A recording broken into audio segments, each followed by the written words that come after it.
കേരളത്തിൽ ബി.ജെ.പിയുടെ വളർച്ച ആഗ്രഹിക്കുന്ന ധാരാളം പേരുണ്ട്. നേതാക്കന്മാർക്ക് അപ്പുറം അണികളിൽ എന്തുകൊണ്ടാണ് പലപ്പോഴും ഇതങ്ങ് പിന്നോക്കം പോകുന്നത് എന്നുള്ള ഒരു ചിന്തയാണ്. നമ്മൾ പറയും ഇക്കുറി എന്തായാലും 10 സീറ്റ്, 15 സീറ്റ്, 20 സീറ്റ് എന്നൊക്കെ പറയും. പക്ഷേ ചിലപ്പോൾ പ്രതീക്ഷിച്ച തരത്തിൽ കാര്യങ്ങൾ എത്താറില്ല. അങ്ങനെ വരുന്നത് എന്തുകൊണ്ടാണ്? അത് ചേട്ടൻ പറഞ്ഞ കറക്റ്റാണ്. ഇപ്പം മോഡിജി വരുന്നു, അതുപോലെ തന്നെ JP നദ്ദാജി വരുന്നു. പുത്തരിക്കണ്ടത്തായാലും സെൻട്രൽ സ്റ്റേഡിയത്തിലായാലും ഭയങ്കരമായ തിരക്കാണ്. ആൾ കണ്ടാൽ ഇപ്പോൾ BJP തിരുവനന്തപുരത്തോ നേമത്തോ വട്ടിയൂർക്കാവോ ജയിക്കുമെന്നങ്ങ് തോന്നും. അത്രയ്ക്ക് ജനബാഹുല്യമാണ് BJP നേതാക്കളോടൊരു താരാപരിവേഷങ്ങളാണ്.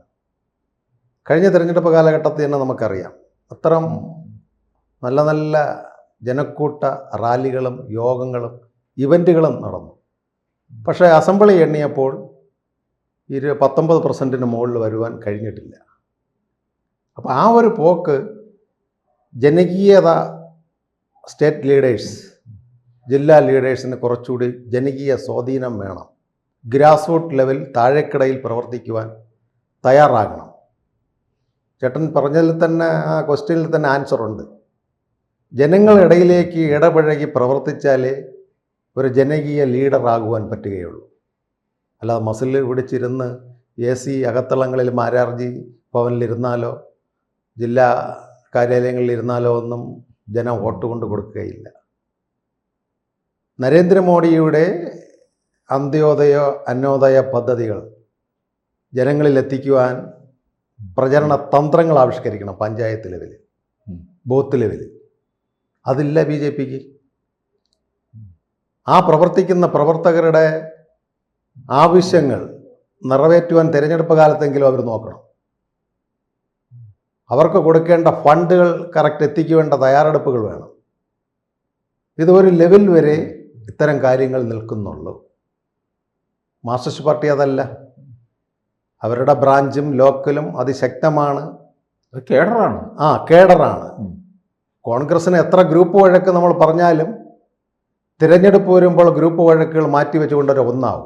അവർ അവസാന ഘട്ടത്തിൽ അവർ അവരുടെ ആ ക്രെഡിബിലിറ്റി ജനങ്ങളുടെ ഇടയിൽ ഒന്നുമില്ലെങ്കിൽ ചിരിച്ച് മൂക്കള വിളിക്കുന്ന കുഞ്ഞിൻ്റെ മൂക്കള പിടിച്ച് ഉമ്മം വച്ചെങ്കിലും അവരത് സമ്പാദിക്കും. പക്ഷെ BJPയിൽ അത്തരത്തിലൊരു പ്രവർത്തന ബാന്ധവം വരുന്നില്ല. ഇപ്പോൾ താഴെത്തട്ടിൽ ജനം ഒന്നും വേണ്ട. കേന്ദ്ര ഗവൺമെൻറ്റിൻ്റെ നരേന്ദ്രമോദി 11.5 വർഷം 12 വർഷം ആകാൻ പോകുന്നു. ഈ 12 വർഷം കേരളത്തിന് കൊടുത്ത കാര്യങ്ങൾ മാത്രം പഞ്ചായത്ത് ലെവലിലും വാർഡ് തലങ്ങളിലും യൂണിറ്റിലും BJPക്ക് പറഞ്ഞാൽ മതി. ഇപ്പോൾ റേഷൻ സംവിധാനം ഇവിടെ എന്താ? കേരളം അതിദാരിദ്ര്യമല്ല. പിണറായി വിജയൻ്റെ കഴിവല്ല. കേന്ദ്ര ഗവൺമെൻറ് അത്രയ്ക്കുള്ള അരിയും സാധനങ്ങളും പൊതുവിതരണ ശൃംഖല വഴി കൊടുത്തതുകൊണ്ടാണ് കേരളം അതിദാരിദ്ര്യത്തിലേക്ക് വരാത്തത്. അത് ബഹുമാനപ്പെട്ട മുഖ്യമന്ത്രിയുടെ കഴിവല്ല. നരേന്ദ്രമോദിയുടെ അന്ത്യോദയ അന്നോദയ പദ്ധതിയാണ്. BJPയുടെ ബേസിക് ഫിലോസഫിയായ ഏകാത്മ മാനവവാദ ദർശനത്തിൽ BJPക്കും ജനസംഘത്തിനും രൂപകൽപ്പന കൊടുത്ത ദീനദയാൽ ഉപാധ്യായയുടെ സങ്കല്പമാണ് എന്ന് ഗ്രാമതലത്തിലെ പ്രവർത്തകരെ പഠന ശിബിരങ്ങൾ വെച്ച് ബോധിപ്പിച്ച് കേന്ദ്ര ഗവൺമെൻറ്റാണ് ഈ ഭക്ഷ്യ സബ്സിഡിയും കേരളത്തിൽ കൊടുത്ത് കേരളം ദാരിദ്ര്യമല്ല എന്ന ക്യാപ്ഷൻ വരണമെങ്കിൽ നരേന്ദ്രമോദിയാണ് അതിൻ്റെ കാരണക്കാരനെന്ന് പറയണം. എത്ര സ്റ്റേറ്റ് നേതാക്കൾ പഞ്ചായത്ത് ലെവലിൽ പ്രവർത്തിക്കുന്നു? എത്ര നേതാക്കൾ വാർഡ് ലെവലിൽ പോകുന്നു? എത്ര നേതാക്കൾ ജില്ല വിട്ട് താഴേക്ക് പോകുന്നു?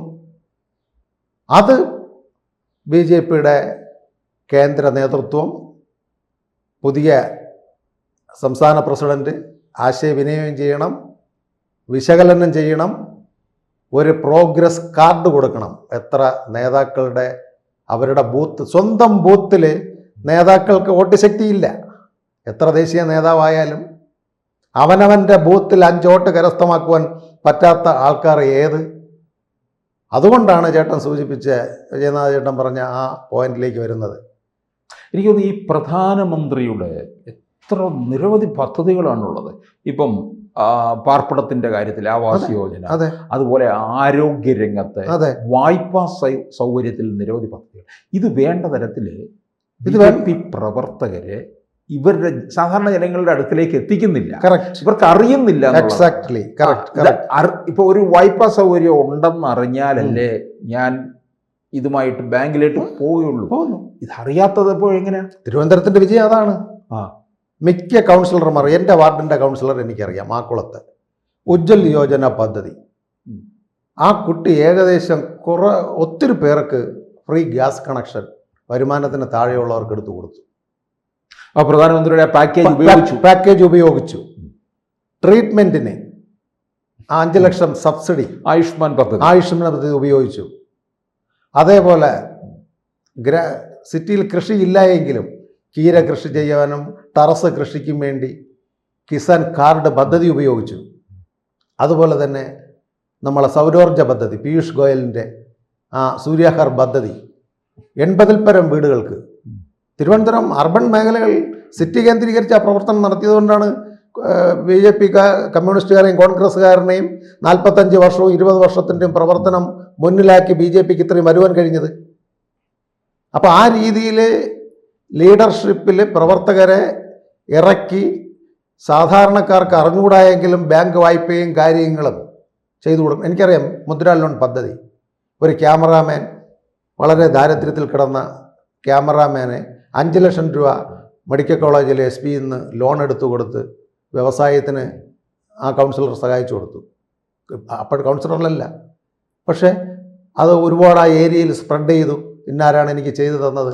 അതുപോലെ ഈ യുവാക്കൾക്ക് പലതരത്തിലുള്ള സാമ്പത്തികമായി പിന്നാക്കം നിൽക്കുന്നവർക്ക് വേണ്ട തരത്തിലുള്ള ചെറിയ ചെറിയ സംരംഭങ്ങൾ തുടങ്ങാനുള്ള വായ്പാ സൗകര്യമുണ്ട്. അതെ, ആത്മനിർഭർ ഭാരത് സ്വന്തമായി ബാങ്കിലേക്ക് ഈ യുവാക്കൾ സമീപിച്ചാൽ ബാങ്കുകാർ പലപ്പോഴും ഡിസ്കറേജ് ചെയ്ത്.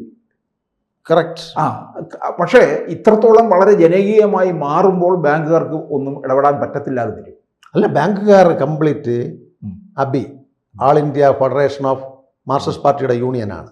അതെ, അത് നരേന്ദ്രമോദിയുടെയോ അമിത്ഷായുടെയോ പദ്ധതികൾ കേരളത്തിൽ നടപ്പിലാക്കുവാൻ ഈ ബാങ്ക് ഉദ്യോഗസ്ഥന്മാരെന്ന് പറഞ്ഞ ബ്യൂറോക്രാറ്റുകൾ സമ്മതിക്കുകയില്ല. അഥവാ പോയാലും ഇത് മോഡി പ്രഖ്യാപിച്ചിട്ടുണ്ടെങ്കിൽ മോഡിയുടെ അടുത്ത് പോകുന്ന പറഞ്ഞ ബാങ്ക് മാനേജർമാരെ എനിക്കറിയാം. ബാലരാമപുരത്ത് ഒരു പാവപ്പെട്ട അമ്മ കലം കഴുകി ജീവിക്കുന്ന അവര് അവിടുത്തെ കാനറ ബാങ്കിൻ്റെ ഉദ്യോഗസ്ഥനെയൊക്കെ പോയി കണ്ടപ്പോൾ അതൊക്കെ അവർ പ്രഖ്യാപിക്കും. ഈ ടീമിലല്ല, കഴിഞ്ഞ ടീമിൽ അവരെ അടുത്ത് പോയി നിങ്ങളൊക്കെ ചെയ്യും. നമുക്കതിനുള്ള സമയമില്ല. കൈത്തറി യൂണിറ്റിന് വേണ്ടി ഒരു പ്രോജക്റ്റ് കൊടുത്തതാണ്. ബാലരാമപുരം അതിൻ്റെ ഏരിയയാണ്. കൊടുത്തില്ല. അത് ബിടെക്കിന് പഠിക്കുന്ന കുട്ടിക്ക് ഇത്തിരി വിദ്യാഭ്യാസവും ലാപ്ടോപ്പും മെയിലും അറിയാമെന്നുള്ളതുകൊണ്ട് മോഡിജിക്ക് കംപ്ലൈൻറ്റ് കൊടുത്തു. ഞാൻ ഇന്ന ബാങ്കിൽ പോയി. ആ ബാങ്ക് മാനേജർ 24 മണിക്കൂറിന് മുമ്പ് ബീഹാറിലെ കട്ടക്കിലെ ബ്രാഞ്ചിലേക്ക് പോയി. അത്തരത്തിലുള്ള ക്രെഡിബിലിറ്റിയും തൻ്റെ ഇടമുള്ള കുട്ടികൾ കേരളത്തിൽ ഇപ്പോൾ വളർന്നു വരുന്നത് കൊണ്ടാണ് BJP വളർന്നു വരുന്നത്. അപ്പോൾ അത്തരത്തിലുള്ളവരെ വേണ്ട പ്രോത്സാഹനവും കാര്യങ്ങളും നമ്മുടെ നേതാക്കൾ, ലീഡർഷിപ്പിലുള്ളവർ ചെയ്യാത്തതാണ്. ഇപ്പോൾ തന്നെ പുതിയ സർവേ അനുസരിച്ച് 2 സീറ്റേ കിട്ടുകയുള്ളൂ. ചേട്ടൻ വായിച്ചല്ലോ, ഡൽഹിയിൽ നിന്നുള്ളൊരു സർവേ, NDAക്ക് 2 സീറ്റ്. 2 അല്ല, ജനം തയ്യാറായിരിക്കുകയാണ്. 18-ൽ പരം സീറ്റ് NDAക്ക് കേരളത്തിൽ കിട്ടും. അത് നേതാക്കളുടെ കഴിവെന്ന് പറയാൻ നോക്കുകയില്ല. ജനം അറിഞ്ഞ് ഭാരതീയ ജനതാ പാർട്ടിക്ക് കൊടുക്കുന്ന വോട്ടാണ്. ആ വോട്ട് കൂടുമെന്നുള്ളത് കൊണ്ടാണ് ഒരു പ്രചരണം പോലുമില്ലാതെ സനാതന ധർമ്മത്തിലുള്ളവർ നമ്മുടെ തിരുനാവായിൽ ഒത്തുകൂടിയത്. എത്ര പ്രചരണവും പോസ്റ്റും കൊടുത്തിട്ടാണ് തിരുനാവായിൽ 23 ലക്ഷം ആൾക്കാർ വന്നത്. അപ്പോൾ കേരളത്തിലൊരു മാറ്റം, ഒരു മതത്തിനപ്പുറത്ത്, ജാതിക്കപ്പുറത്ത് വികസന അജണ്ട, അത് സ്റ്റേറ്റ് പ്രസിഡന്റ് പറഞ്ഞിട്ടുണ്ട്. നമ്മുടെ ഈ സംസ്ഥാനം ജാതിക്കും മതത്തിനും അപ്പുറമായിട്ട് ഒരു ഡെവലപ്മെൻറ്റ് കൺട്രി ആയിട്ട് വരും. അതിന് യാതൊരു സംശയമില്ല. ആ ഒരു മാറ്റത്തിന് ജനം തയ്യാറാണ്.